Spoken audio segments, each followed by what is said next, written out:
No one noticed the boy, sitting on the edge of the crowded sidewalk, except when their expensive shoes needed to shine. His age couldn't have been more than 12. Thin arms, dusty clothes, eyes far older than his years, holding a small wooden shoe polish box that had seen more life than most people walking past him. Every morning before sunrise, he sat at the same spot outside a massive glass building where billion-dollar deals were discussed inside air-conditioned rooms. People in suits passed him daily, talking on phones worth more than his entire life, laughing, arguing, planning projects worth hundreds of crores. But to them he was invisible, just another poor child polishing shoes. His name was Arav, and his classroom was the street. His teacher was hunger, and his exams were survival. His father had died years ago at a construction site accident no company ever took responsibility for. His mother worked as a cleaner and still couldn't afford school fees. So Arav learned numbers by counting footsteps, learned business by watching faces, and learned human nature by silence.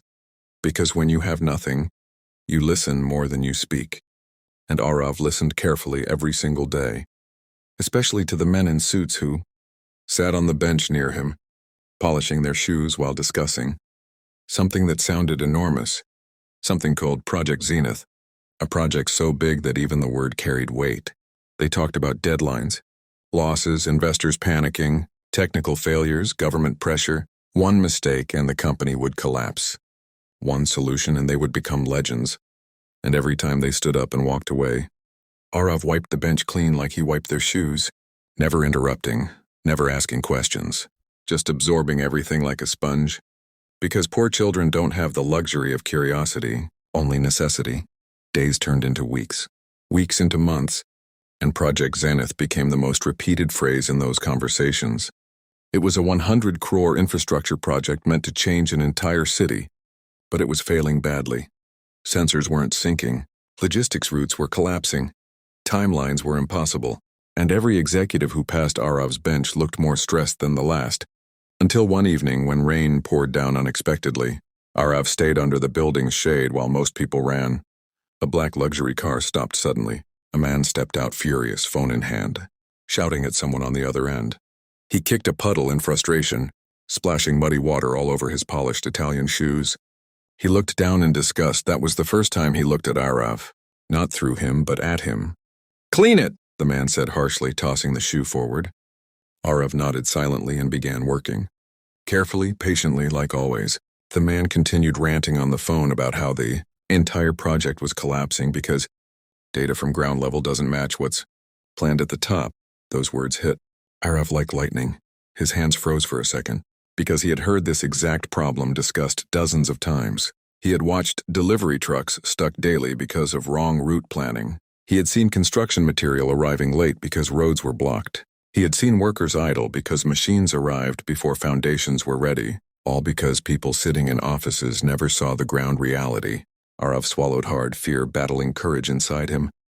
Poor children are taught one thing early: don't speak unless spoken to. But something inside him refused to stay silent today. Softly, almost trembling, he said, "Sir, the problem isn't the system. It's the order." The man stopped talking mid-sentence, turned slowly, anger flashing in his eyes. "What did you say?" Arav's heart pounded so loud he thought the man could hear it. But he continued, words pouring out faster than fear. "You are sending things in the wrong sequence. Machines before roads, materials before storage, workers before planning. Everything arrives, but at the wrong time." There was silence, rain hitting the pavement, city noise fading. The man stared at the boy as if seeing him for the first time, not as a shoeshine boy, but as a voice he had never heard inside boardrooms. "How do you know this?" the man asked quietly. Arav pointed to the street. "I sit here every day. I see trucks blocked, workers waiting, supervisors arguing. The city tells the truth, sir, not the files." Something shifted in the man's expression, curiosity replacing anger. He asked Arav to explain more. And for the next 15 minutes, while rain poured and the world rushed past them, a boy with no education explained logistics flow, real-time sequencing, and ground-level optimization using nothing but observation and logic. When Arav finished, the man's hands were shaking, not from cold but realization, because the boy had just summarized in minutes what his top consultants failed to solve in months. The man stood up slowly, handed Arav a card worth more than his shoebox, and said words that would change everything. Come to my office tomorrow, not to polish shoes, but to talk. Arav held the card like it was fragile glass. That night he couldn't sleep, not because of hunger, but because for the first time, the future knocked on his door, and little did he know, this conversation on a rainy sidewalk was about to save a 100 crore project and expose a truth the world refuses to accept. Genius doesn't need degrees, it needs opportunity. And if you think intelligence only lives inside offices, this story is about to prove you wrong. So before this chapter ends, remember this. If a boy no one noticed could change the fate of a billion-rupee project, imagine what hidden potential exists around us.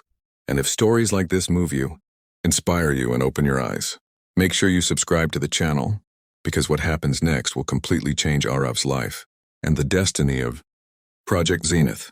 The next morning, Arav stood outside a building he had only ever seen from the sidewalk, its glass walls reflecting a world he believed was never meant for him. Security guards eyed him suspiciously, his clothes still simple, his shoes still worn, the same shoe-polish boy now holding a visiting card that felt heavier than his entire life. When he finally entered the elevator, his heart raced, faster with every floor it climbed, because with each number rising, the distance between his old life and whatever awaited him grew wider. Inside the boardroom, the air was tense. Men and women in expensive suits sat around a massive table covered with digital screens, charts glowing red, numbers screaming losses, deadlines blinking like warnings. This was the Project Zenith war room, the same project that had already burned millions. When the CEO walked in with Arav beside him, conversation stopped instantly. Eyes widened. Confusion turned into disbelief. Someone whispered, "Is this a joke?" Another muttered, "Why is a child here?" Embarrassment flashed across faces. Anger followed, but the CEO raised his hand, silencing them all. "This boy knows more about our ground reality than all of us combined," he said calmly. Shock rippled through the room. Arav stood quietly, palms sweating, fighting the urge to run. Then the CEO turned to him and said words that echoed in his ears. "Explain to them what you explained to me." The room felt like a courtroom, judgment heavy in the air. Arav swallowed and began slowly at first, then with growing confidence. He spoke about timing mismatches, about trucks arriving before storage was ready, about workers idle because machines came early, about roads blocked because planners never stood on them. He didn't use technical jargon. He used truth, the kind only seen from street level. Executives tried interrupting, questioning his logic, challenging his assumptions. But every question collapsed under the weight of real-world observation. Silence followed each answer, because facts don't argue, they expose. Then Arav said something that changed everything.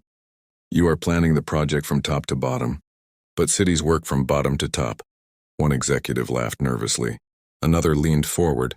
The CEO's eyes narrowed with interest. Arav continued, explaining a simple yet powerful restructuring idea. Reverse sequence deployment.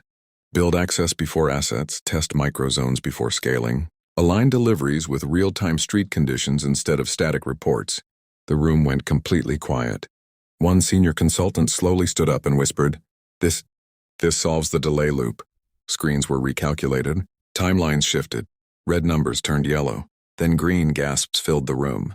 The same people who doubted the boy now stared at him like he was an equation they couldn't ignore.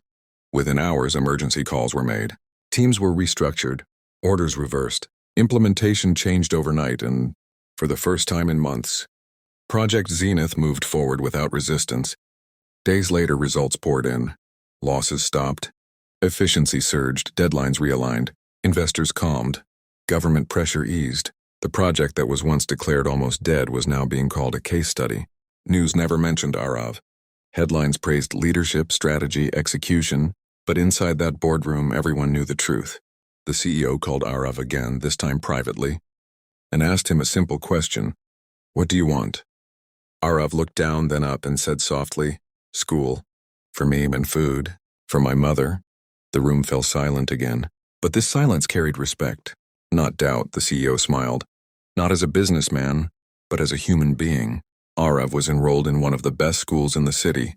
His mother received stable employment, and the company created a new initiative, ground reality observation units, inspired by a child no system noticed. Years later, Arav would stand on a stage. Educated, confident, respected, telling his story not as a miracle, but as a reminder that intelligence is everywhere, but opportunity is not. And as this story ends, ask yourself one thing: and how many Aravs are we ignoring every day because they don't wear suits? And if this story opened your eyes, touched your heart, or made you believe that greatness can come from anywhere, then don't just watch silently.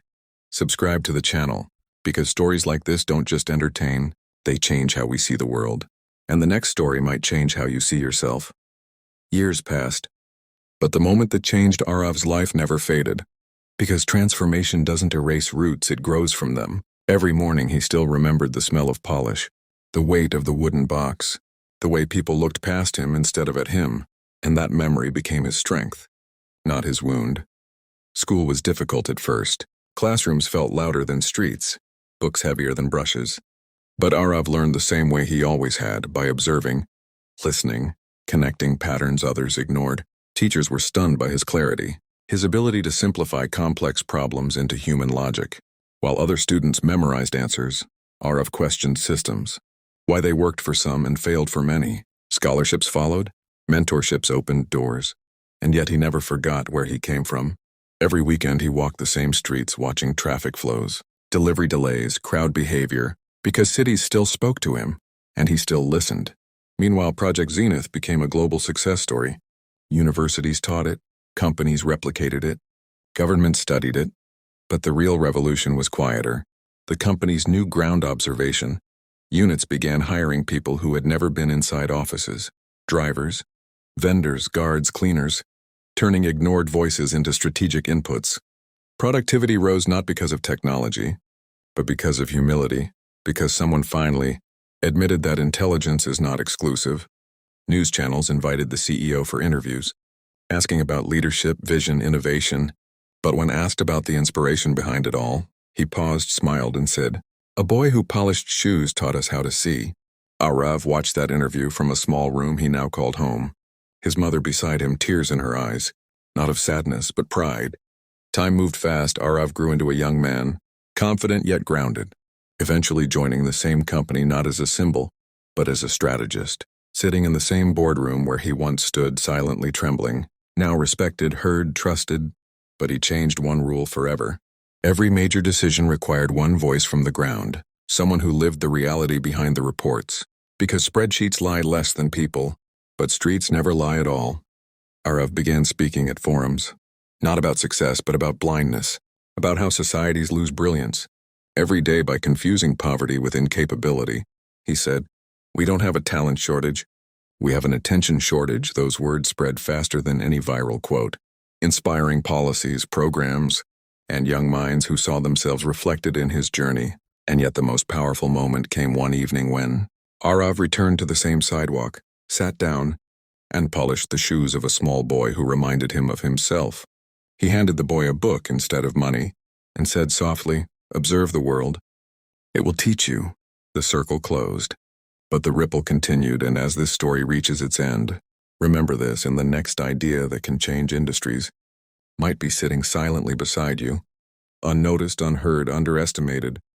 And if stories like this challenge your thinking, touch your heart, and remind you that greatness has no uniform, then don't let the message end here.